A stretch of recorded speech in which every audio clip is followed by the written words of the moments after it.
Well, what a pleasure it is to be sitting here virtually with my friend Florian Pestoni.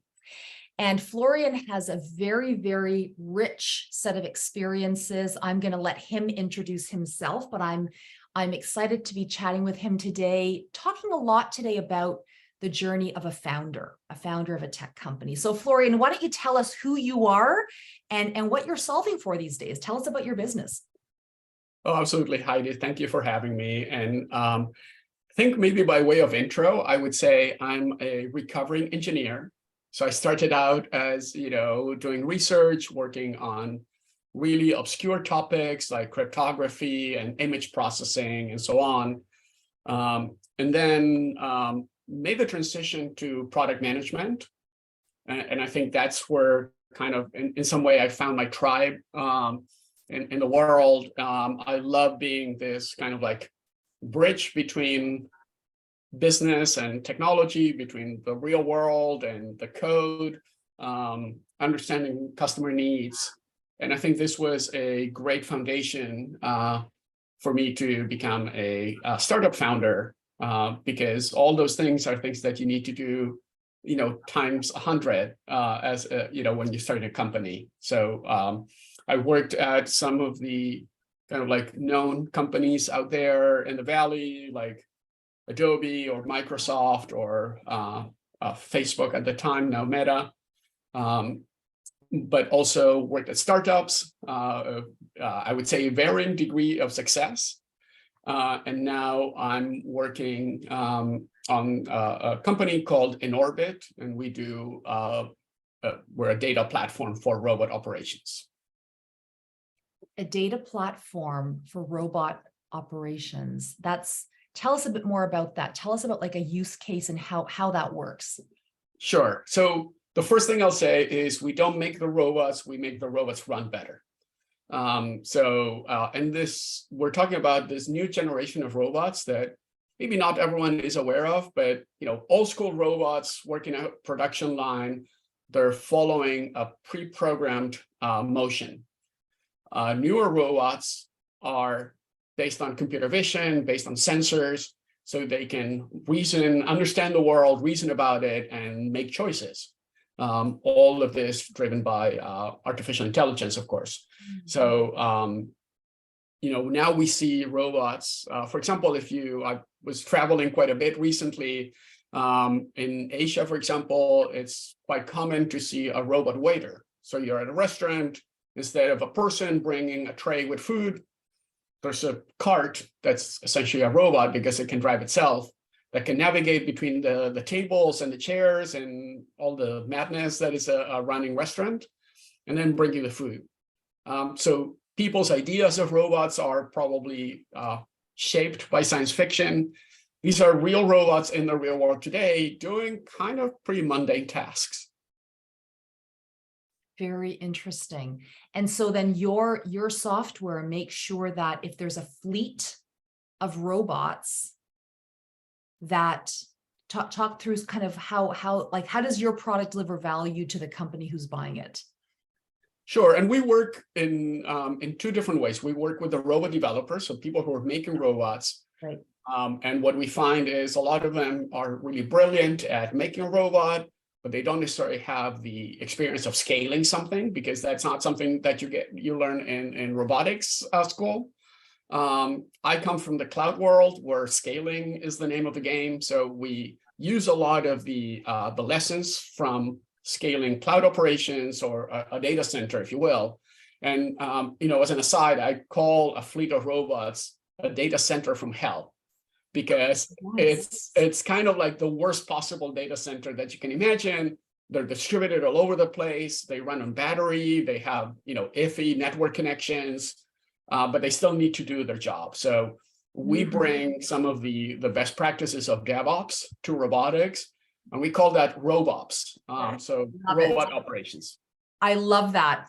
One of the interesting things about you is that you are a product person turned founder CEO. And I loved a quote that you shared with me the last time we spoke about how you aspire to build a product-centric company. What does that mean to you? What does a product-centric company look like? I think I would say this is partly based on my own experience working at different types of companies. I've worked in kind of like engineering-centric companies where it's really about the love of making things elegant and scalable. I've worked on sales at sales-driven companies where it's like whatever it takes to close that next, $1 million deal. And I think they're all valid approaches, but ours is how do we create value at scale, which I think is how I think about product, right? So you hear people talk about customer-centric, but we want to be customer-centric at scale, which is what to me means being product-centric. So you're not satisfying each customer at a time. You're trying to satisfy thousands, potentially hundreds of thousands of customers. So the trade-offs that you make are not about one deal, or they're not about one feature, they're about value at scale. And what we try to do is we try to make everyone at the company be product aware. So what I call this is, I call it the product quotient, right? So we know about IQ, we know now about EQ, emotional quotient. I think this is PQ is what I like to talk about. And we want to elevate at the company everyone's PQ.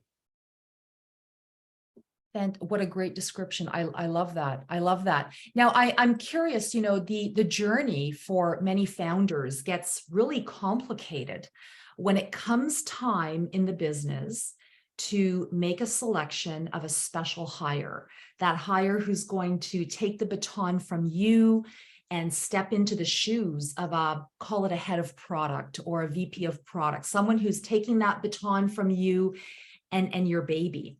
Talk a little bit about sort of what your journey has been, thinking about hiring a head of product and what that has meant to how you as a founder, CEO, have to adapt and adopt to a new way of operating. Yeah, I love that you use the word journey because it's very much a journey of personal growth, to be honest. When you start, so I started in orbit with my co-founder, Julian, and Julian is a brilliant engineer. So the roles were clear. He was the engineer, I was everything else that needed done. And then as we started to grow the team, we brought more people with specialized skills. A lot of it initially was on the engineering side. And I kept playing product manager, which is, something I love to do. But I was also the designer. And, I think I've worked with a lot of really great designers, but I'm not trained as one. And if you see my Photoshop skills, you'd be devastated.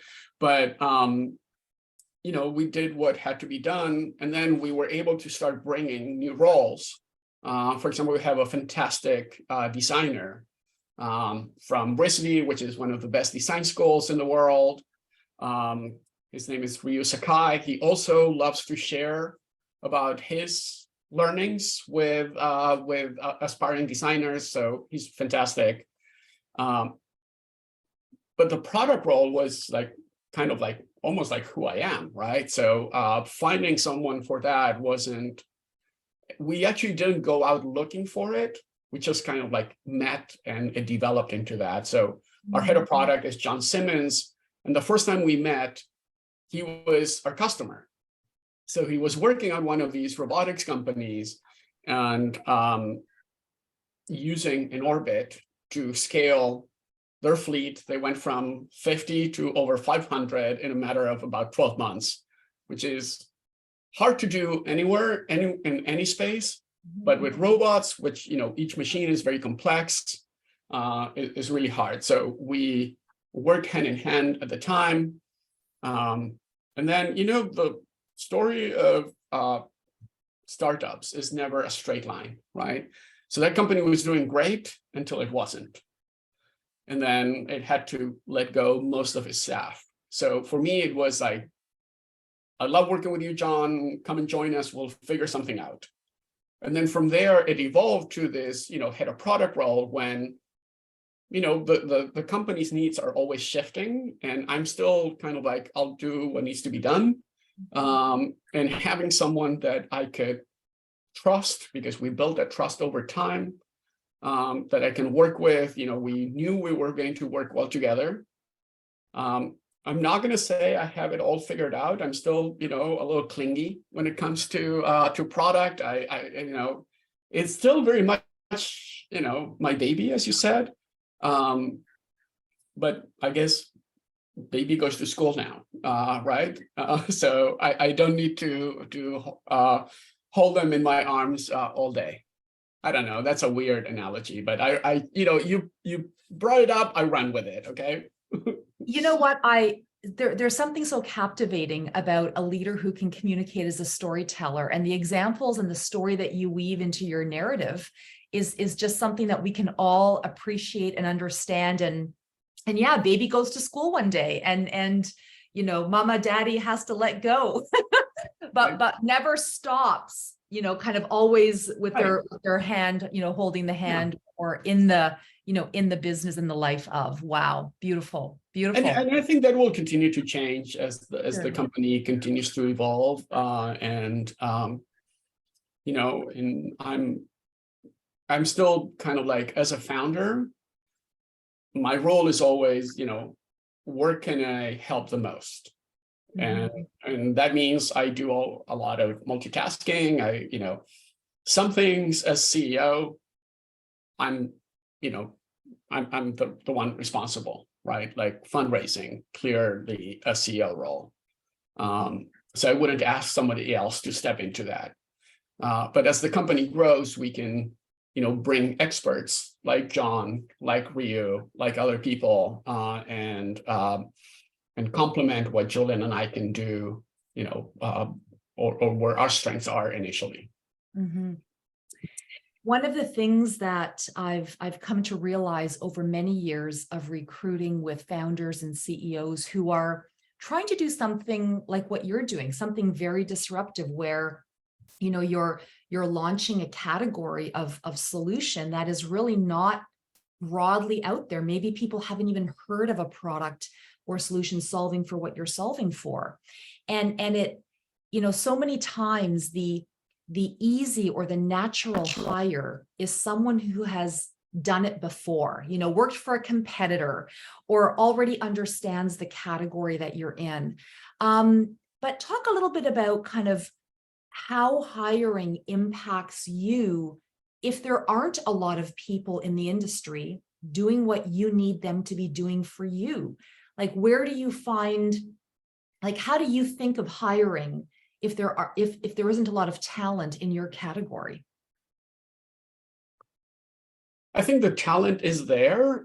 They maybe just don't know it yet, that they're a fit for the category. So maybe just to share about this idea of building a category first. So our category is something we call RoboOps, as I mentioned, and it brings me insane pleasure when people outside the company that we may not have met use the term RoboOps. So that means, okay, it's catching on.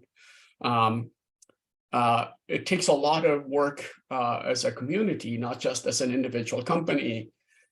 So one of the things that I did was I started something called the Robot Operations Group, which is not associated with Inorbit directly. It's a kind of a labor of love that, and I started with someone who had scaled robots to over 10,000, and there's very few people in the world. So Joe Wiecek is my partner in crime there. And we were able this past week to do something called RoboOps Con, which is the first conference out there for robot operations, not for robot building, because there's some great conferences for that, but for running operations at scale. And I think a lot of it is about like finding your crew, right? Finding your team, other people that are going through the same thing across the industry, across companies, and sharing knowledge. and learning together from each other. So there's the build a community, right? That's one aspect. Then there's the build a team within the company, right? And I think there we're not starting from scratch, right? We're taking, for example, principles from DevOps and trying to apply them to a new area. So somebody that has strong DevOps background, we can teach them the robotics part, right? Likewise, you need to know a thing or two about robots if you're going to be working at that level. So we bring people from the robotics world and we add the operational aspects to it. So I think it's really how do you build a team that together has the skills versus one person that comes, ready out of the oven with all the check marks that you want. But I think because of that, one of the things that's really critical is hiring people with the right attitude, not just skills. And one of our values, we don't have 17 values like I think Amazon has. We only have 5, but one of them, my favorite, is the one we call 0 to 1. Right? So 0 to 1 means we want people who are excited to work on something that doesn't exist and get it to something that is a thing, right? And so we try to optimize for people who are motivated by that, because there's other people, and I have huge respect for them, who can take something that's $1 billion and make it $10 billion. I'm not that person, right? So by the time the company gets there, I'll probably be hiring a CEO. So we can have another interview when we're there. But that kind of like 0 to 1 is something that I'm really passionate about. And there's a lot of people out there. So don't hire someone who's really good at, scaling an existing business. Once it's very, very well established, hire people who are, at least interested in that kind of early stage. I think that insight that you just shared, thinking about the 0 to 1 persona of individual will be so helpful to other founders who are listening and trying to think about, the teams that they're building, because it's a real shift in thinking, right? From kind of thinking about and looking only at a person or at a candidate through, skills, experiences, whatever we would naturally have as a go-to, to really looking at the qualities of that person, and are they likely to be someone who is a builder who embodies all of the qualities necessary to be a builder and a 0 to 1 person. I'm sure namely of which would be curiosity and really tenacity. Yeah, it's and again, I think I like when I find somebody who hasn't had like just a straight line, work a company and then went from one role to the bigger role, but had like, zigzag, right? It's like, okay, I tried this, I went this way, I was in engineering, I was at a startup, I then did sales. So people who have this kind of mix of experiences, or who are eager to get that mix of experiences if they're just getting started. I think that's really useful. Florian, you are an advisor to other founders, and I'm curious to know if you've observed, if you've noticed common roadblocks that get in the way of founders when they're building their businesses, and what do you sort of see, and what is sort of your your advice to founders who are on that journey to building their business? Yeah, I love working with, especially with first-time founders. So I do that through, so I went to UC Berkeley, got my MBA there. So I do that through UC Berkeley, through people that I happen to know on my network. I know a couple of professors who are, will reach out and say, I have this like really brilliant student. They're trying to build a company. I don't know anything about that. I teach them machine learning. Can you help? And I'm always happy to have those conversations. And I usually come at it with, obviously, I won't know anything about their space. They're the experts. But where I think I can help is maybe with the the thinking process, right? For how you build a product-centric company, if that's what they're trying to do. And I think what I found after talking to lots of founders is there's founders that really have a technology that they love and they want to find a way to work on that technology. So their motivation is really the tech, and then how they apply it, it's like, well, we'll figure it out.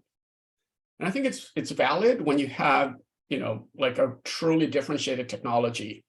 But if it's more like a, personal interest, I think a lot of founders that start from that place are going to struggle to find that product market fit. Yeah. That everyone wants to get to, in the early stages. I think I've seen other founders who are like, here's a problem. I know it really well. It's massive. How do I make it better? And I think those tend to be, they're a couple of steps ahead, I would say.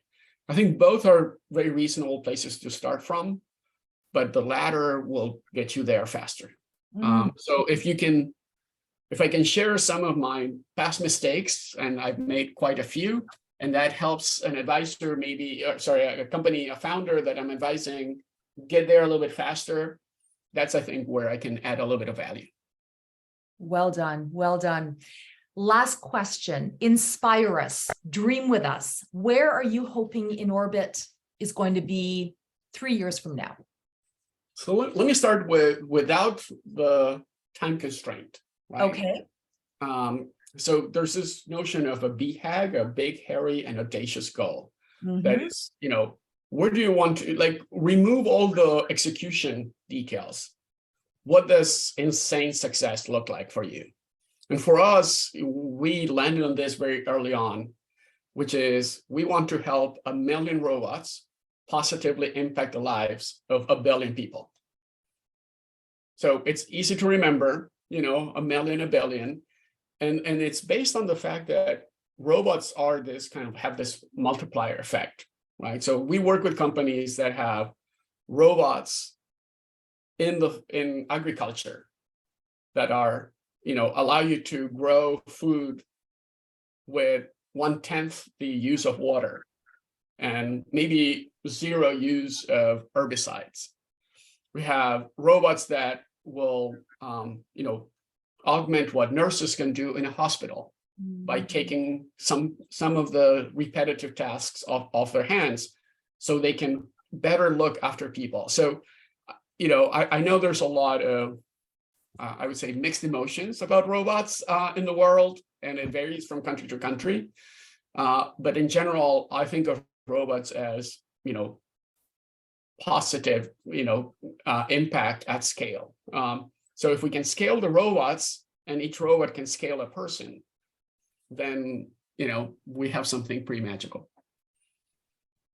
I want that for you. 1 million robots adding value to 1 billion people. Thank you. Thank you for your time today, Florian. If you want to connect with Florian, we're going to add his LinkedIn hyperlink in this content. And we look forward to seeing what happens with your business and having you back to chat again. Thank you so much for your time today. Yeah, thank you for the opportunity, Heidi. Thank you.